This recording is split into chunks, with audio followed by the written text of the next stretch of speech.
Excited for our guys, excited for our program. We first time we've been on the national stage, and I thought our guys performed well. I didn't like how we started the game. We kind of weren't ourselves in terms of execution offensively or just the nature of what we believe in defensively. But I thought after the first 8 minutes or so, our team really started trying to guard and started trying to play the right way. And I'm really proud of our defensive effort. That's something that we, we're trying to build our program on. Like, one of the most intrinsic values is who we are defensively, who we are on the backboards. And I thought we did a nice job of that tonight against a really good team. Like, you look down at the stat sheet and, you hold the top 15 team in the country to, under 30% from the field and, 13% from the 3-point line. I think you got to be pleased with that. And man, Kofi Coburn's, he's a tough cover. He's one of the best bigs in America. And he had some great moments and had a night, but to out rebound them 40 to 36, that's something I'm proud of, because boy, he's a load and he's difficult. And I thought our bigs tonight, I thought all three of our big guys that we threw at him did a great job of giving him different looks and making it difficult. We knew we'd have some moments, but I thought we wore him down over the course of the game, or at least that's what we were trying to do. But no, a big win for our program. We're excited, and we'll try to enjoy it here for the next hour and a half, and then we got to get focused on what's going to happen tomorrow night.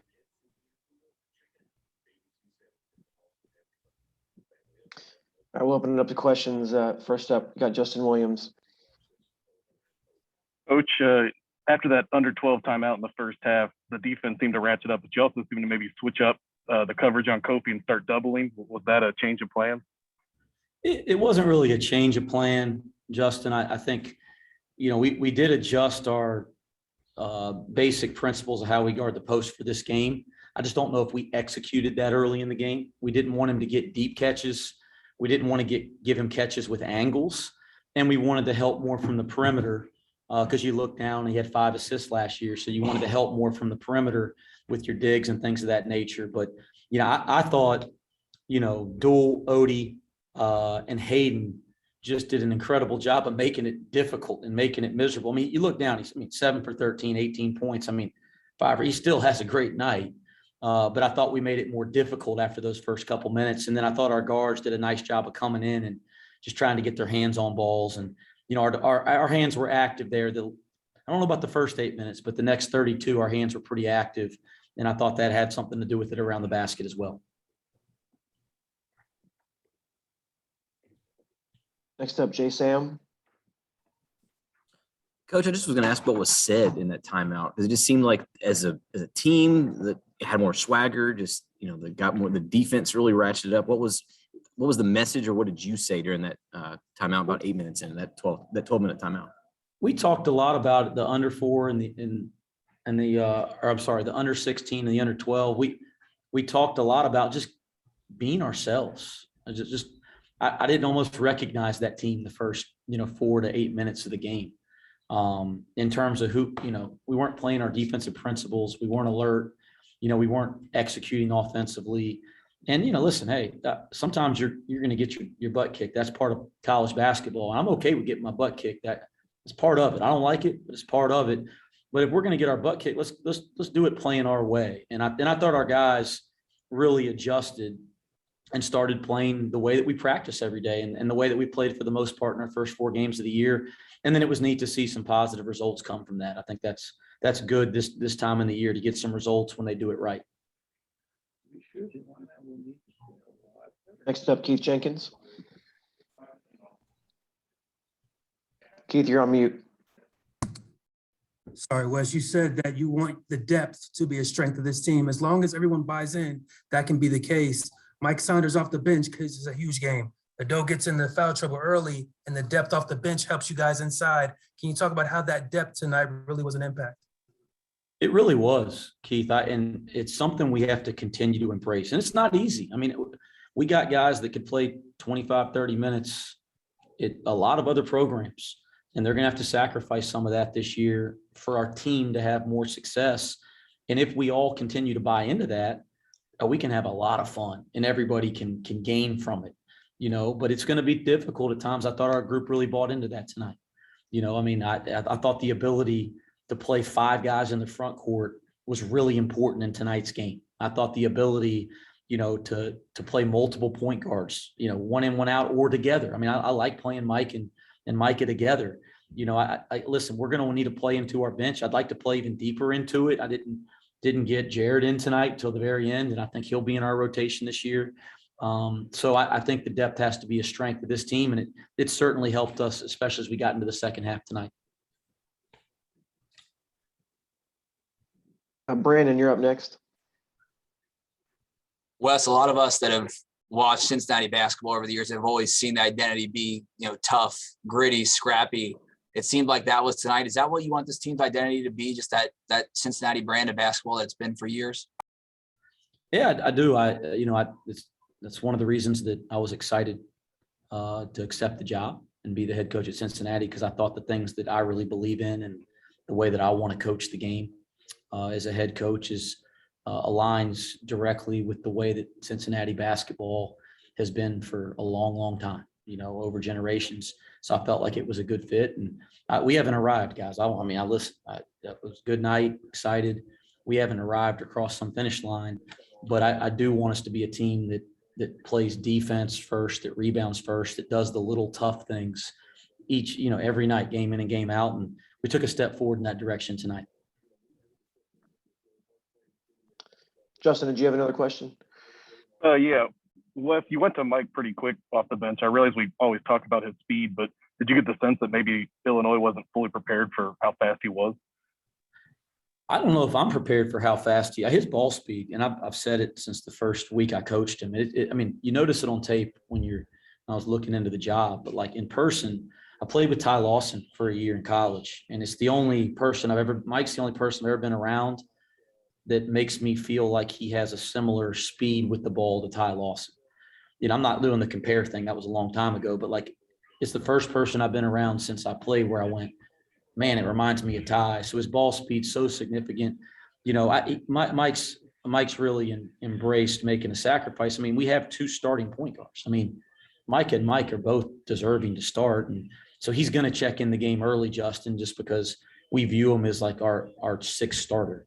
So he's going to check in early, and it gives us a chance to get Dave out early because we run a lot of stuff to him early. So it's kind of the way the rotation's starting to shake out, at least early in the year. Got time for a couple more questions. Keith, you got one? Yeah, so Jeremiah played really well tonight, obviously. He was second team all conference leading into this season. How important was it for him to have a great game on this type of spotlight? Well, I don't think, and I think this is what's neat about our team. I don't think it's really important for any player to have a great game because we're going to do it collectively every night as a team. I think it's important that everybody on our team buys into coming in and playing as hard as they can, giving everything they can in the minutes they're out there.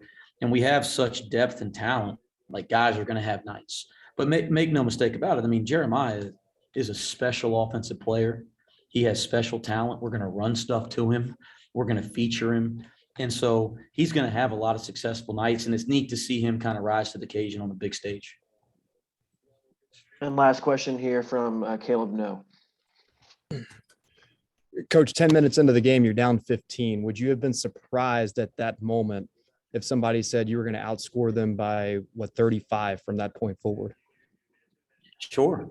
Yeah.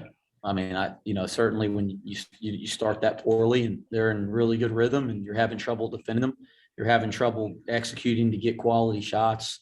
I don't ever think like that during a game. So it's kind of a question that's difficult to answer, but in the game, honestly, when I'm coaching, I'm just thinking about how can we win the next possession? Like what do we have to do to win the next possession? I think the only time you really think big picture as a coach is maybe when you're managing a game late in the second half. But no, I don't think that I would have said, hey, we're going to win it by 20, or I don't, if you made me step away from it and look at it, but I'm also not surprised that our guys dug in and fought and continued to try to figure it out and stay together, because that's the kind of group that they've been, for the time that I've been the head coach here. All right, Coach, congratulations. Thank you. Appreciate your time. I think we got a couple Cincinnati players here as well that'll hop on. Thanks, guys. Thanks, Coach. All right, guys, slide on in.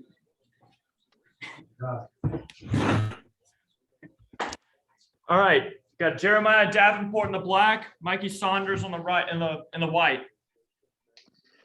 All right, thanks. Well, Jay Stam, looks like you're up first. As we asked Coach Miller, but for you, like what changed in that under 12 timeout in the first half? You talking to me or him? JD, you go ahead, start. What has changed? I think our intensity, of willing to win, and thoughts of, what we need to do to come together to get the job done. And I felt like, our intensity and our level of play just went up as a group, to get the job done, like I said. So, yeah. Yeah, we kind of like knew when we came out, like we just weren't playing our brand of basketball. So when that time out, we just told each other, like, we know what we have to do to win this game. So we just got to go out there and do it. So that's what we did. And I mean, the results speak for itself. We just know we just know what we're capable of. So the fact that we was able to do that on a big stage, that's no surprise to us. But yeah, we just bought in. That's all it was. It was just a buy-in. All right, Justin, Keith, or sorry, go ahead, Keith, you up next. Sure. Mikey, Coach went to you early off the bench. You came out, you carried the team offensively in the first half. JD, you stepped up in the second half. But Mikey, what was your approach and what was your mindset when you came off the bench there early? Just letting the game come to me. Every game I just keep the same mindset, trying to get my guys involved and then just playing through the flow of the game, just not forcing anything. And I just know my guys believe in me. So, it was just my night. But I just always know going into games that if I let the game come to me and, play off my guys, then, nights like this can happen. But I got to give credit to the coaching staff, to my teammates, who put a good game plan in. And, like I said, it was just my night, but I got to give the credit to them. I just really feel the belief that they have in me, and I really appreciate it a lot, for sure. Justin?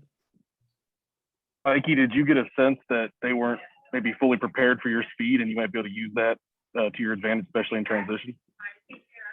Yeah, I mean, like, I honestly don't feel like anyone can really scout my speed. Like, team's going to probably do it in practice. Like, he's fast, he's quick, but you just can't replicate it. I just see so many angles when I'm out there. And, me and Coach, like I said earlier, we really worked on my pace. So, just playing with good pace and knowing when to use my speed and knowing when to just, bring it out is just really what something I worked on.